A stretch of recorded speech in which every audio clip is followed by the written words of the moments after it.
Most people believe their thoughts are who they are. Every worry, every fear, every self-criticism. They hear a voice in their head and assume it's the truth. But what if the voice is not you? What if the greatest freedom you can experience comes from realizing that you are the one listening? Today's video is about a silent shift that changes everything. The moment you stop identifying with your thoughts. This idea is deeply inspired by The Power of Now by Eckhart Tolle, a book that doesn't teach you how to think better, but how to step back from thinking itself. Chapter 1. The Voice in Your Head. From the moment you wake up, the mind starts talking, compares, it judges, predicts. It reminds you of the past and worries about the future. Most suffering doesn't come from life itself. It comes from this inner commentary. A mistake happens and the mind says, "You always mess things up." A delay happens and the mind says, "This shouldn't be happening." The problem is not the situation. The problem is believing every thought without question. Eckhart Tolle points out something radical. You don't use the mind. You are often used by it. And anything that controls you unconsciously controls your life. Chapter 2.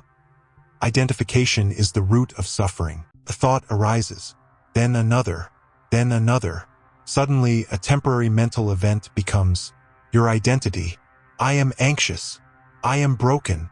I am not enough. But notice something. A thought can only exist because you are aware of it. That awareness is constant. Thoughts come and go. When you identify with thoughts, you shrink into them. When you observe them, space appears.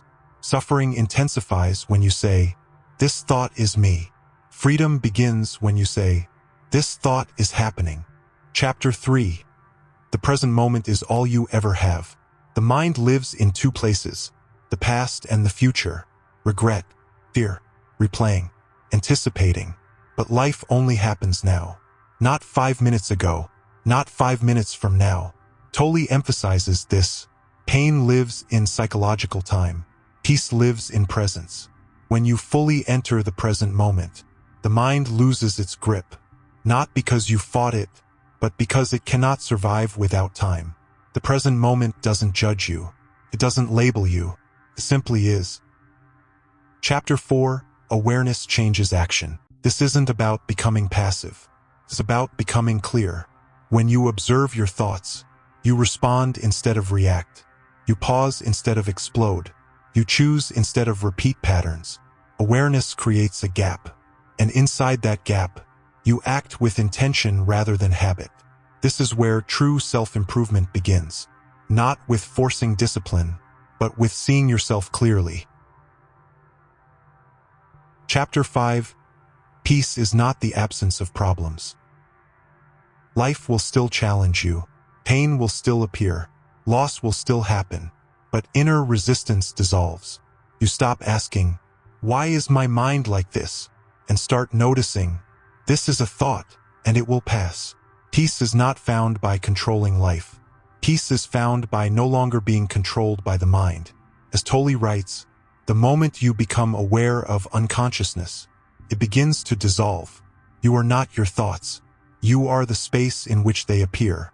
The moment you realize this, your relationship with suffering changes. You still think, you still plan, but you are no longer lost inside the noise. And that awareness, that silent presence, is the deepest form of freedom available to a human being. Not by changing the world, but by seeing clearly who you truly are. If you liked the video, kindly subscribe to my channel to help me grow. See you in another day.